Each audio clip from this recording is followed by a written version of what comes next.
Miami Dolphins mailbag time. Mitchell Rans from Chat Sports, and it's been a while since we have done one of these things, man. So I'm excited to be able to break these down. All the questions that you're about to see on this show are from subscribers from Dolphins Today. So if you don't see your question, it's because you have not yet subscribed. So if you guys want to be in the next mailbag, seriously, hit the big red button underneath this video here. Every single crazy trade or draft question that you're about to see come up are from our loyal subscribers here at Dolphins Today. The first one's coming in from my dude Freddy Campos. I really hope we don't sign Jones. I'm a believer in picking a running back in the draft. So you're basically saying that you don't think that the Miami Dolphins should go out and sign Aaron Jones and instead look at a running back in the draft. I like Aaron Jones a lot. He is the number one running back on the free agent market. However, I've been saying it for weeks. I might have even, at this point, been saying it for months. I do not want the Dolphins to go out and sign Jones to a contract of $10 million, $11 million plus when you have 4 picks in the top 50, and I'm a believer that you can get one of these top 5 running backs. Does Miami want a bell cow? Yes, they do. So why not just go out and get a Najee Harris at pick 18 or 36? If you don't want to pick a running back at number 18, I'm a believer that either Harris or Etienne could potentially fall to you at 36. Roll the dice a little bit. And then if you want another player that I like a lot, Javonte Williams from UNC. He actually kind of reminds me a little bit of Josh Jacobs. Let's go to the next question here, coming in from Steve Pullhill. Looks like you're from Canada, eh?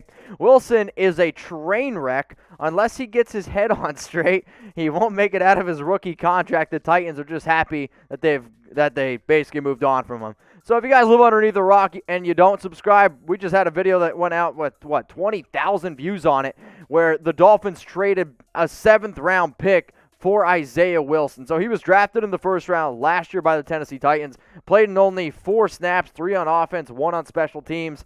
It was an absolute nightmare. I get it that he was an absolute train wreck, but the real thing is this: what do you really have to lose? And if it doesn't work out, I guess so be it, but you gave up a 7th round pick for somebody that was drafted in the first round. I do think it was worth a roll of the dice.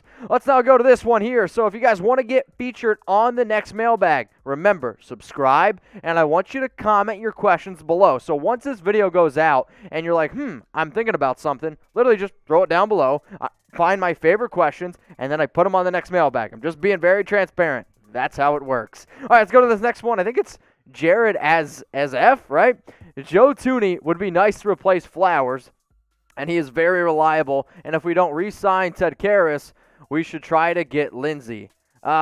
Yes, I like Joe Thuney a lot. He's my number 1 guard in terms of being a Dolphins free agent target, whether it's an offensive guard or center. And look at that. Corey Linsley, he's the second guy there as well. So I don't know if you'll be able to get both. I think Linsley's going to go for probably like 8, 9, maybe 10 million since he is the top center on the market. And Joe Thuney is the top left guard, and his value goes up even higher since Brandon Scherff was tagged. But if you were to ask me which one I would rather have, I am actually going to go with Joe Thuney. Even though I'll say this, Eric Flowers hasn't been that bad. He's just been, well, I think Eric Flowers. All right, I got a special offer on today's episode. If you guys want to go ahead and get a free Dolphins jersey, I need you to listen up real close. So you got to go to chatsports.com/bet. Promo code Dolphins125. You're going to get a 125% deposit bonus. Now, how do you go ahead and get the Dolphins jersey? You got to make at least one bet on March Madness. Now, this is an offer for only new BetUS customers only. So if you already have an account, sorry, can't help you here, but still go bet on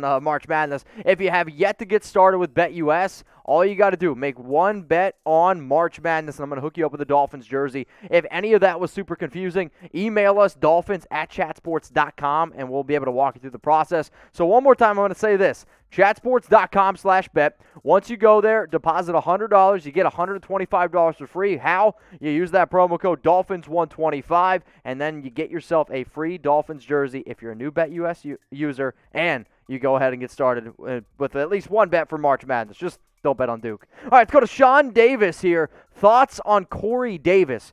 I like Corey Davis a lot. He's one of my top wide receivers that's getting ready to hit the free agent market. If you're also subscribed to our Chat Sports channel, you'll know that Davis made my top 25 receivers in terms of, or top 25 free agents. I believe he was number 24. He has never lived up to the hype of being the number 5 overall pick. However, he is a good blocker, which is something I do know that Miami does need, at least in terms of their wide receivers. But He is coming off the best year of his career. He's never had over 1,000 yards, 5 touchdowns. There's a lot of other receivers that I'd rather have, but Corey Davis is at least somebody to keep in mind. I'd actually rather have him than T.Y. Hilton. Let's go to Matthew here. What up, Matt? Appreciate you. No way they go Sewell at number 3 after trading for Wilson, wide receiver or Pitts, even if they trade back a little, which I hope they do. I'll first say this. I do hope that they trade back. I think it would be a very intelligent thing to do for the Miami Dolphins. But I don't agree with the idea of you traded a 7th-round pick, so now you're not going to take Penei Sewell. Like, Isaiah Wilson has a chance to be a good player.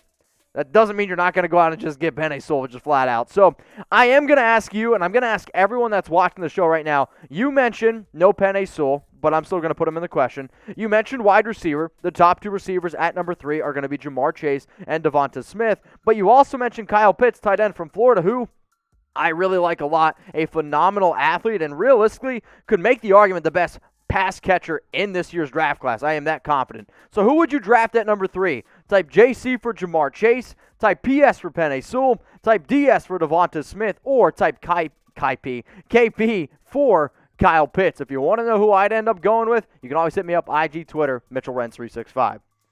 Let's go to Joffrey Johnson. And Joffrey, I'm not saying I don't like your name, but I just got done watching Game of Thrones, and I hear King Joffrey now, and it's just bad stuff. All right, so what about John Brown? And then producer Harrison says it's Jeffrey. Well, in my mind, it's Joffrey. All right, what about John Brown here? He was released by the Buffalo Bills, and this actually could be a pretty interesting player that Miami could go out and get. Sure, he's 30 years old, coming off a little bit of a down year, but I'll say the biggest reason why a lot of his production went down, they didn't throw him the football as much. That could be to do with Stephon Diggs, and he's the new number 1 receiver there, as he should be. But 33 catches, 458 yards, and 3 touchdowns. I mean, this next question here, who's the better receiver, Corey Davis or John Brown? I'll say Corey Davis is the better receiver. However, if you are trying to save some money, you're trying to penny pinch because maybe you just balled out, I don't know, on defense, or you balled out on Lindsley and you balled out on Tooney. Maybe you want to go a little bit of a cheaper route, and John Brown, who I actually do think could help out a young quarterback like Tua, does make sense, but the question is better receiver. It's Corey Davis. All right, the last question here on today's Miami Dolphins mailbag. It's from Mark Fowler. Mark, get a picture.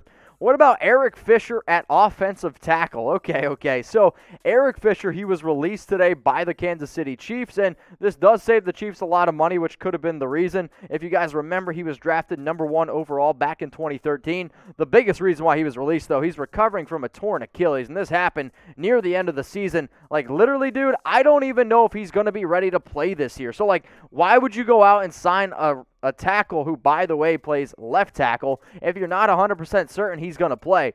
If you're going to go out and get an offensive tackle that just got cut today by the Kansas City Chiefs, it's Mitchell Schwartz. He plays right tackle. Sure, he's dealing with a back injury himself, but I have more confidence in Mitchell Schwartz, plus it's a great name, playing this year more than I do like a guy like Eric Fisher. But, Mark, I appreciate your question, and I appreciate everyone that submitted their questions today. If you want to see your question featured in the next Miami Dolphins mailbag, remember, comment it below, and you got to hit that big red button that says subscribe.